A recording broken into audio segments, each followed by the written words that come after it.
From Rhythm and Light in Chicago, I'm Steve Ordower, and welcome to Rhythm of Life.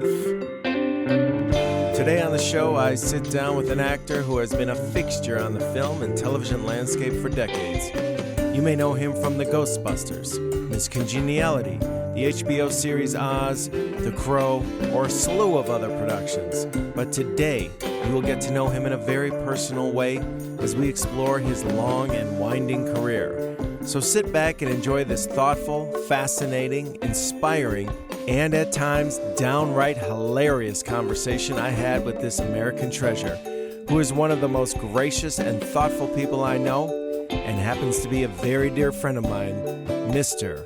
Ernie Hudson. We haven't gotten here by accident.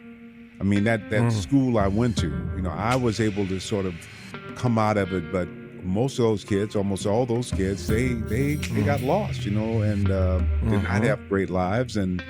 But it's needed, whether we'll step up to the reckoning without going to civil war. I mean, whether we'll see there's a need, and maybe we personally might not have, a reason to say, what, we need to be inclusive. We're all in this together. That sense of unity as Americans. Of course, now with the whole social media and the internet and all that stuff, I mean, they're playing with our minds and trying to control and all that. Oh my gosh! I don't know how we overcome this new place we're at, but I think we have to. And the thing with African American movies and some of the stuff they're doing, these stories have not been told. They need to be told. Yes. But the whole angst and some of the tragic stuff, we didn't survive with just the tragedy. People loved and laughed. Today, guest host Bob Hercules sits down with the prolific author, journalist, and filmmaker Alex Kotlowitz. When I had finished the bulk of the reporting, I went through this kind of really deep depression, unlike anything I've ever experienced before. And I wasn't kind of self-aware enough to realize what was going on, but I realized in hindsight, I went into therapy, I needed to, was it had so much to do with all these stories that I had digested over the course of the previous few years. For me, the great catharsis I had, of course, is I was able to take pen to paper and tell these stories. Right. And there's something really empowering about like your father had done many years earlier, about his to get it out on paper is cathartic. Yeah. Right. Wow. Yeah. It's a brave book to have taken on, and I again don't mean to take anything away from the trauma that they experienced, but for you as well, it's difficult. But I'm so glad you wrote this book, because again, it gives us an insight. All we hear about is this person was killed in a shootout or this and that, and we don't know who these people are. Right, and more often than not, you read stories that it was gang related, suggesting that the victim would kind of got their due, or what goes around comes around, or we just have these stories or headlines of numbers like we're in a pennant race, and we kind of forget about these individuals. I want privacy 18. You know what I'm saying? Because I'm a gangbanger. I ain't gonna lie. I'm gonna keep it real with you. Silas Ratcliffe and Maurice Childress are both 16. Both are associated with a gang and say they wouldn't be surprised if they were shot today. Just walking down the street, you never know. Walking down the street, you never know. It just be your time to go. Right. You always gotta look behind, turn your back. Bullets ain't got no name. They might want to kill me, and then they end up killing you, and not killing me. The kids are matter of fact about the things they do and what they've seen. I've seen people get shot, killed, robbed, stabbed. I've done some of that, all that. It's just crazy. According to Chicago police, the murder rate here is up 35% compared to last year. People living here say the gangs have taken over. Some say they'd like to see the National Guard come in. We need help. You need help. That's the only way I can put it. Maurice and Silas say there are no jobs and people have no idea how hard it is to survive. Also, to recognize that it doesn't go away. It's not, you lose a loved one. It's not like a week from now you're walking around and beginning to experience all this joy again. Right. And you've right. got to, the other thing about it is, unlike veterans returning from combat, you got to look over your shoulder and worry about what's going to happen next. That's right. Hailed by NPR as one of America's defining voices of freedom and peace, Mavis Staples is an iconic artist whose impact on culture continues to reverberate. She's both a blues and a rock and roll Hall of Famer, a civil rights icon, a Grammy Award winner, and a chart-topping soul, gospel, R&B pioneer. She marched with Dr. King, performed at John F. Kennedy's inauguration, and sang in Barack Obama's White House. She's collaborated with a wide array of notable artists such as Prince, Bob Dylan, and Ry Cooder. Well, Uncloudy Day took off. It took off, and it just, she said, Staples, this record is selling like an R&B. And we began getting letters from all over, everywhere. I was singing bass on this song. You know, we'd sing down in harmony. Whoa, they tell me. Whoa, so we knew that the people had bet their money that I was not a little girl. We were fooling. My brother was singing. And we'd sing the song down to it came to my part. And Purvis would ease in to the microphone like he was going to say the bass part. And the people would go, wow, I told you that wasn't no little girl. I told you. And they going through all that. I'd ease in, and then I would come, well, well, well, oh, well, well, well, oh. Yes, so yes, they tell me. Lord, they tell me now. I got a home, got a home beyond the sky. Well, oh. Man, the people, the disc jockeys would say, this is little 14-year-old Mavis Staples singing on Cloudy Day. People would not believe I was a little girl. I bet they didn't. I had to be either a man or a big fat lady. So we would fool the people. You know, man, the place would go, wow. I bet it did. They would go, because I was a little skinny girl. A critic once said, give Jon Langford 4 hours with nothing to do, and chances are good he'll create another side project. And yeah, we got quite good with minimal resources at actually putting on some kind of exciting show, but literally it was all backwards. Rather than having a solo, someone would drop out. Right. You know, so that's where the Gang of Four perfected that as well. Right. It was like, that was like a dub reggae thing, you know, where rather than add something else on top at this point. Right, the bass player drops out.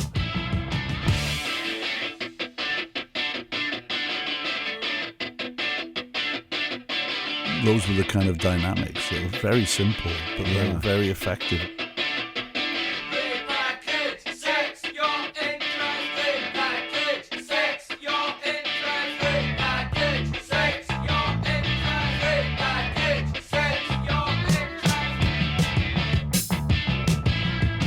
Punk was about, you had to be, I think the first gig with the Rosillos I was talking about, the John Keenan actually, we told him we only played slow songs. We were going to be the first punk band that only played slow songs, and he just went, well, you better speed them up or they'll tear you apart.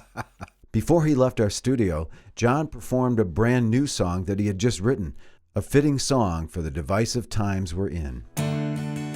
The mission is to frighten and confuse you, distract and call you losers. You're all losers, losers, losers, losers.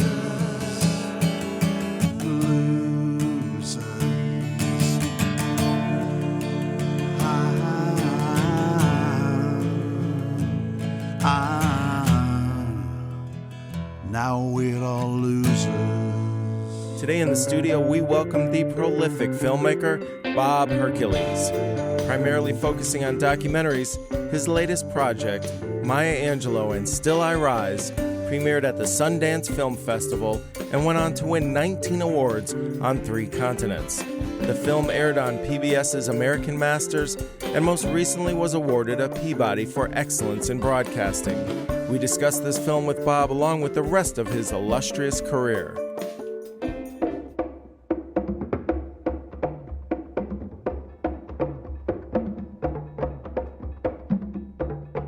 We may encounter many defeats, but we must not be defeated. That in fact it may be necessary to encounter defeats so we can know who the hell we are. There was one clip that, the whole film struck me. It was a wonderful piece, and congratulations on it. But there was one piece in particular where she was speaking in front of a crowd of people, audience maybe 70, 100 people, what have you. She was talking about this, I think a woman who worked a service job as a maid or something like this, right. A single mother, and she laughed, but she wasn't really laughing. Right. I have written a poem for a woman who rides a bus in New York City. She's a maid. She has 2 shopping bags. When the bus stops abruptly, she laughs. If the bus stops slowly, she laughs. I thought, Now, if you don't know black features, you may think she's laughing. But she wasn't laughing. She was simply extending her lips and making a sound. I said, oh, I see. That's that survival apparatus. Now, let me write about that to honor this woman who helps us to survive. 70 years in these folks' world. The child I works for calls me girl. I say, yes, ma'am, for working's sake. I'm too proud to bend and too poor to break. So I laugh until my stomach ache when I think about myself. As I'm watching this film, I kept thinking, what did you take away from this experience? How has this enriched you personally? Well, I learned some things from her. Forgiveness is one of her main things that she was always advocating, forgiveness and reconciliation. So I've always been a believer in that.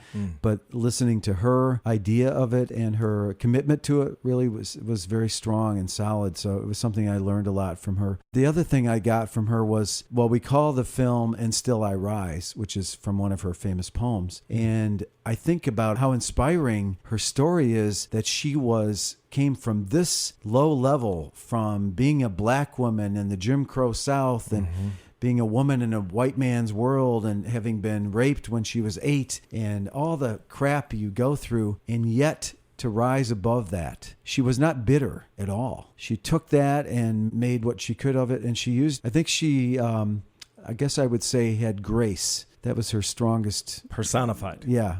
She had tremendous grace in the face of such adversity. It was remarkable. And it was inspiring to me. Today on the show, Bob Hercules sits down with attorney Flint Taylor to discuss the murder of Black Panther leader Fred Hampton in 1969, who is the subject of the recent film Judas and the Black Messiah. All of these leaders and organizations were very powerful in the civil rights movement and in the black liberation struggle. So Hoover then sent out memos in 67 and again in early 68, calling for disruption and, quote, neutralization of these leaders and these organizations. And of course, we learned that neutralization is a term and was a term of art. CIA used it, and that could mean several things, but it included, of course, assassination. And that they named not only the organizations from SCLC all the way to the Nation of Islam and SNCC and Rap Brown and his organization, but they named those leaders as messiahs who could electrify and unify the black nationalist movement. They then Hoover sent out this memo saying we need to neutralize these leaders and these organizations and prevent the rise of a messiah who could do this in the sense of could electrify and unify the movement. So we always say in the Black Panther Party that they can do anything they want to us. We might not be back. I might be in jail. I might be anywhere. But when I leave, you can remember I said with the last words on my lips that I am a revolutionary. And you're going to have to keep on saying that. And so Fred Hampton fit into that category soon after these memos went out. And of course, the second memo went out in early 1968, only a month before Dr. King was assassinated. And when they named the messiahs, they named King, they named Rap Brown, they named Stokely, they named Malcolm, even though he was already dead at that point, assassinated as well. And they didn't name Fred, but he fit that category. And of course, when the Panthers became stronger and their leadership became stronger, then those leaders, and particularly Fred, became a messiah who was targeted and ultimately assassinated by the FBI and local police here. This is your friend, your client, somebody you had a lot of faith in, and it was a murderous rampage, really. I'm sorry to ask you, but what was this like for you personally to walk into that house? Well, I was basically the same age as Fred Hampton, but of course from a very different background, and a bit naive. So to walk in to the apartment, of course, the first thing was shock. You know, there was blood on the floor outside of the apartment, the room that Fred Hampton had been asleep and murdered in, because his body had been dragged off of the bed and laid on the floor there. There were bullet holes. This was a very small apartment with plasterboard walls, dividing very, very tiny bedrooms, right, so that you could see bullet holes, which in fact were made by a machine gun that basically made the walls look like Swiss cheese in terms of the holes.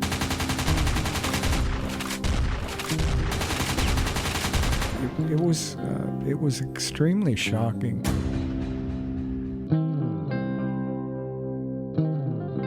It was hard to, on the one hand, really comprehend the enormity of the crime that you were witnessing, but it was, in fact, a murder scene, a crime scene.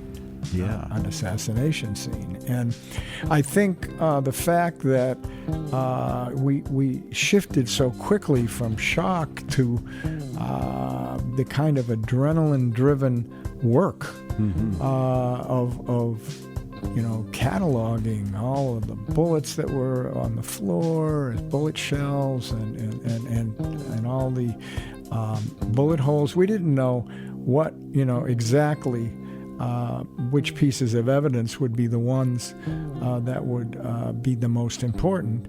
We did know that the front door was an important piece of evidence, because they had started saying that there was one bullet hole, and it was the one that showed that the Panthers started it because it went from the inside to the outside. Oh, right. And so we, and Skip particularly, went to that door panel, saw there were two holes, one going in and one going out, and he then had the pictures and the video taken of the panel in the door, and then we took the panel out of the door and we transported it to a ballistics expert in upstate New York to be analyzed. Wow.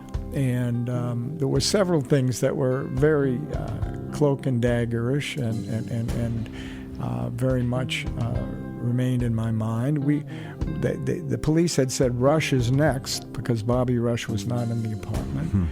We thought they might be coming back to the apartment, so we were like operating under a certain amount of fear that actually we might be raided and arrested for what we were doing. We were taking the evidence every night to churches, and we wouldn't necessarily know where we were going until we were told. And then we'd go to the back door of the church, and a minister would let us in, and we'd go up a set of stairs to the attic, and that's where we would stash the evidence for safekeeping each night. And the Panthers, the bloody mattress that Fred was murdered on, they would take it and lock it up every night, and then every morning they bring it back and put it in its place, so when they did the tours they could point to it and say, this is the mattress that Fred was murdered on. What inspired you to get into acting and writing to begin with? You know, I got married so young. I thought it would be very simple: get a job, take care of your family, buy a house, and you know, how hard can it be? So, but it got complicated real fast. I used to have those same thoughts. You know, boy, and were we naive. Hey, man, much love. Thank you so much, my Ernie. pleasure. Thank you. Best to the family. Take care. Thank you for tuning into the show. If you're a fan of Ernie Hudson, make sure to check out his riveting performance in The Man in the Silo, available on Amazon Prime Video. Columnist Rick Kogan of the Chicago Tribune wrote, "It is a love story, ghost story, and psychological thriller, all playing out under the shadow of racial tension and backed by Bernard Herrmann's haunting score for Alfred Hitchcock's Vertigo." And if you enjoy this podcast, please subscribe, leave us a rating and review so more people can hear about us, and share about Rhythm of Life on social media, and like us on Facebook. Thanks for listening. I'm Steve Ordower. This has been a Rhythm and Light production.